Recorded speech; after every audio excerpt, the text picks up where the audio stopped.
टेकारी थाना कांड संख्या 274।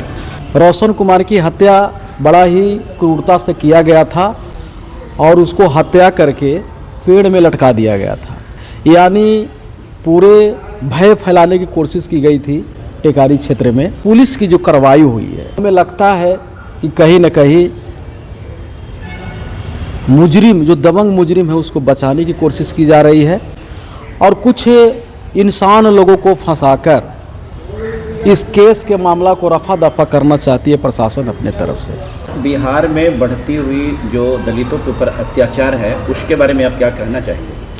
देखिए, आज आप लोगों को अपनी संगठन समता मूलक संग्राम दल की ओर से आप लोगों को क्रांतिकारी अभिनंदन करते हैं।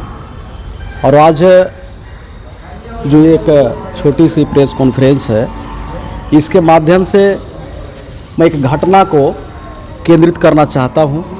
उस घटना को कवर करने आप तमाम साथी गए थे।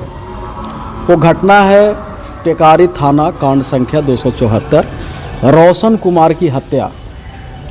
रोशन कुमार की हत्या बड़ा ही क्रूरता से किया गया था और उसको हत्या करके पेड़ में लटका दिया गया था। यानी पूरे भय फैलाने की कोशिश की गई थी टेकारी क्षेत्र में। उसको लेकर समता मूलक संग्राम दल लगातार टेकारी के धरती पर संघर्ष कर रही थी। इसमें पुलिस की जो कार्रवाई हुई है, वो हमें लगता है कि कहीं न कहीं मुजरिम, जो दबंग मुजरिम है, उसको बचाने की कोशिश की जा रही है और कुछ इंसान लोगों को फंसाकर इस केस के मामला को रफा दफा करना चाहती है प्रशासन अपने तरफ से।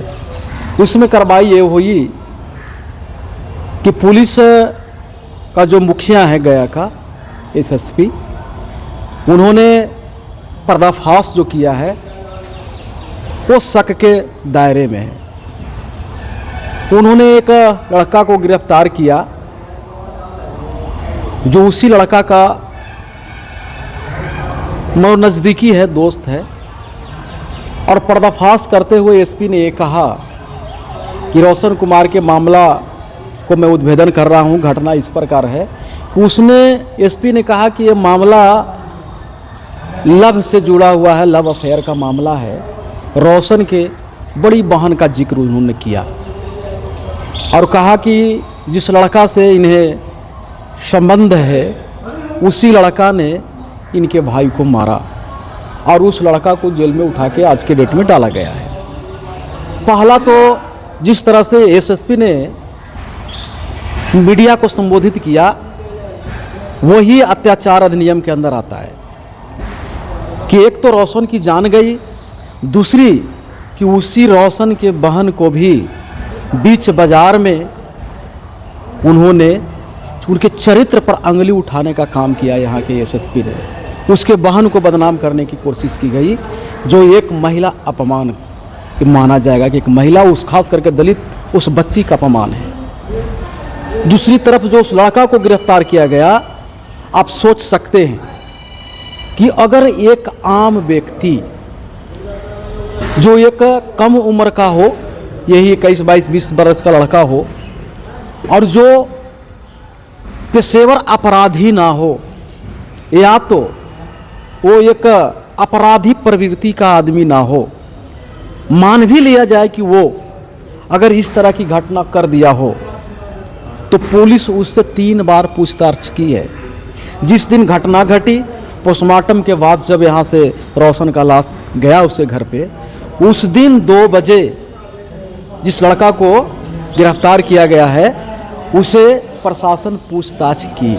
आप सोचिए कि अगर एक आम लड़का जो अपराधी प्रवृत्ति का नहीं है, प्रवेश वो अपराधी सोच का नहीं है, पेशेवर मुजरिम नहीं है, और उसको अगर पकड़ लेगा और वो अगर घटना किया हो, तो हमें लगता है कि एक ही बार में प्रशासन को देखते हुए ही उसकी तो पैंट में सुसु हो जाएगी, पेशाब हो जाएगी।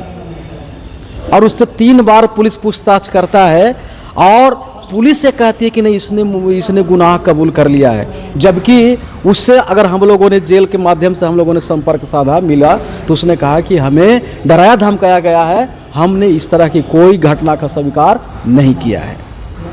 अब हमें प्रशासन से आपके चैनल के माध्यम से उनसे हमसे पूछना है कि आप किस बुनियाद पे, किस वैज्ञानिक साक्ष्य पे आपने इतनी बड़ी घटना को, इतनी बड़ी बात आपने कह दिया कि उस लव अफेयर का है मामला, ये हम लोग जानना चाहेंगे।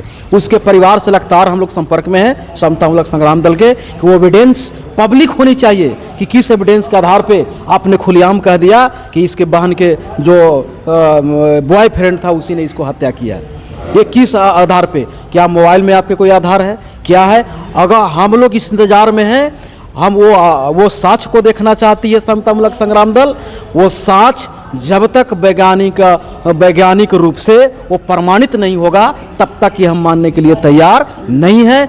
अगर प्रशासन इसको अगर 10 दिन के अंदर में इसको सार्वजनिक नहीं करती है या तो कोर्ट में पेश नहीं करती है तो समतामूलक संग्राम दल यहाँ के प्रशासन को, जिसने एक गरीब के बेटी को चरित्र हनन करने का प्रयास किया है, उसके हत्या को, हत्यारे को जो दबंग लोग हैं उसको बचाने की कोशिश की है, इसको हम लोग रोड पर पर्दाफाश करेंगे और यहाँ के प्रशासन को हम लोग भ्रष्ट प्रशासन को चैन से जीने नहीं देंगे।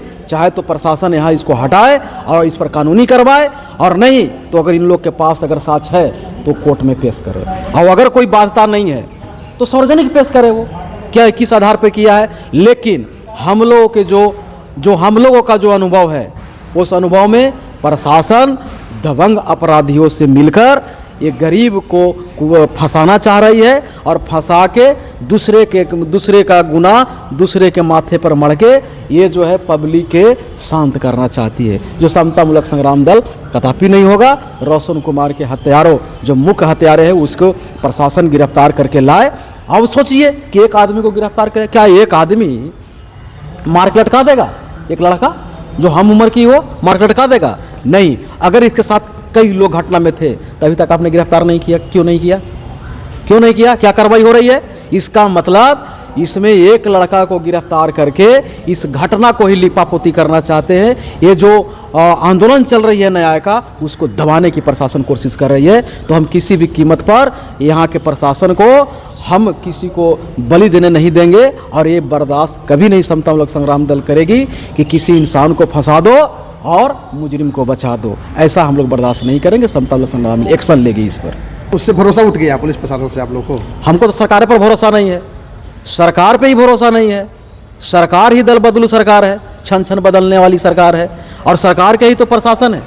जैसा सरकार होगा वैसे ही इसकी प्रशासन होगी। आज पूरे बिहार में हाहाकार मचा हुआ है, जिधर देखिए उधर लूट, जिधर देखिए उधर हत्या बलात्कार जैसी घटना घट रही है, और पुलिस सीनाजोरी भी कर रही है। किसी में न्याय तो देना नहीं है, पर ईमानदार लोगों को तुरंत पकड़ लेगा। अभी अगर कोई यहाँ ठेला बेचने वाले दो को ठेला वाला लड़ जाए तुरंत जेल भेज देगा, पर अगर किसी को हत्या हो जाए तो देखिए पुलिस घर में घुस जाएगी, घर में घुस जाएगी। ये हाल है यहाँ का। तो हमें जनशक्ति पर, संविधान पर विश्वास है, पर यहाँ की सरकार और यहाँ के प्रशासन पर कोई विश्वास नहीं। क्या करेंगे लोगों को न्याय दिलाने के लिए? न्याय देने के लिए न्याय 2 जगह से मिल सकती है, चाहे तो सड़क से और चाहे तो सदन से। तो सड़क पर अभी लड़ेंगे, जिस दिन सदन की लड़ाई होगी वो दिन सदन को जीतेंगे।